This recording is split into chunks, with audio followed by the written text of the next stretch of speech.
மூடநம்பிக்கையை சட்டம் தடுக்க முடியாதா? மக்கள் தொடர்ந்து கோரிக்கை.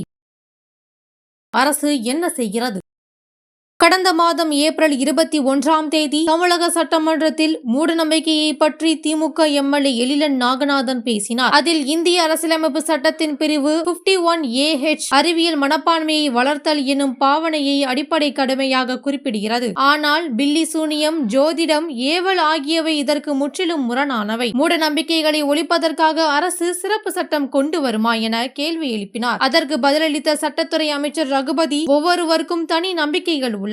அரசியலமைப்பு சட்டப்படி நம்பிக்கைகளை தடுக்க முடியாது என கூறினார். இதனைத் தொடர்ந்து பில்லி சூனியம், மாந்திரீகம், நரபலி போன்ற மூடநம்பிக்கைகளுக்கு எதிரான சட்டத்தை இயற்ற முடியாது என உயர்நீதிமன்றத்தில் கேரள அரசு அதிகாரப்பூர்வமாக தெரிவித்துள்ளது. இது தொடர்பான பொதுநல மனுவில் எழுப்பப்பட்ட சமூக கவலையை நீதிமன்றம் எடுத்துக்கொண்ட போதிலும் ஒரு சட்டத்தை இயற்ற கட்டாயப்படுத்த முடியாது என்பது கேரள அரசின் நிலைப்பாடாக உள்ளது. சூனியம் மற்றும் கருப்பு மாயம் போன்ற நடைமுறைகளை தடை செய்யும் வகையில் 2019ஆம் ஆண்டு கேரள தீய நடைமுறைகள் தடுப்பு மசோதா தயாரிக்கப்பட்டிருந்தாலும் ஜூலை 5, 2023 அன்று அமைச்சரவை கூட்டத்தில் அந்த மசோதாவை தொடர வேண்டாம் என முடிவு எடுக்கப்பட்டதாக அரசாங்கம் நீதிமன்றத்தில் தெரிவித்தது. மனிதாபிமானமற்ற செயல்களை தடை செய்வதற்கான சிறப்பு சட்டத்தை உருவாக்கும் முன்மொழிவை கேரள இடதுசாரி அரசு கைவிட்டுள்ளது. இதையடுத்து இந்திய அரசமைப்பு சட்டத்தின் கீழ் சட்டங்களை உருவாக்குவது அரசின் கொள்கை முடிவாகும். அதில் நீதிமன்றம் தலையிட முடியாது எனவும் அரசு தரப்பு பிரமாண பத்திரத்தில் தெரிவித்துள்ளது. இருப்பினும் இத்தகைய நடைமுறைகளை தடுக்க சட்டம் தவிர வேறு வழிகள் என்னென்ன என்பதை விவரிக்குமாறு நீதிமன்றம் உத்தரவிட்டுள்ளது. 2022ஆம் ஆண்டு கேரளாவின் பத்தனம்திட்டா மாவட்டத்தில் 2 பெண்களை சடங்கு ரீதியாக நரபலி கொடுத்த சம்பவம் நாடெங்கும் அதிர்ச்சியை ஏற்படுத்தியது. இதைத் தொடர்ந்துதான் இந்த பொதுநல மனு தாக்கல் செய்யப்பட்டது. கர்நாடகா, மகாராஷ்டிரா ஆகிய மாநிலங்கள் சூனியம் தடுக்கும் சட்டங்களை ஏற்கனவே கொண்டுள்ளன என்றும் மனுவில் கூறப்பட்டுள்ளது. மேலும் திரைப்படங்கள், யூடியூப் வீடியோக்கள் மற்றும் டிவி தொடர்களில் கூட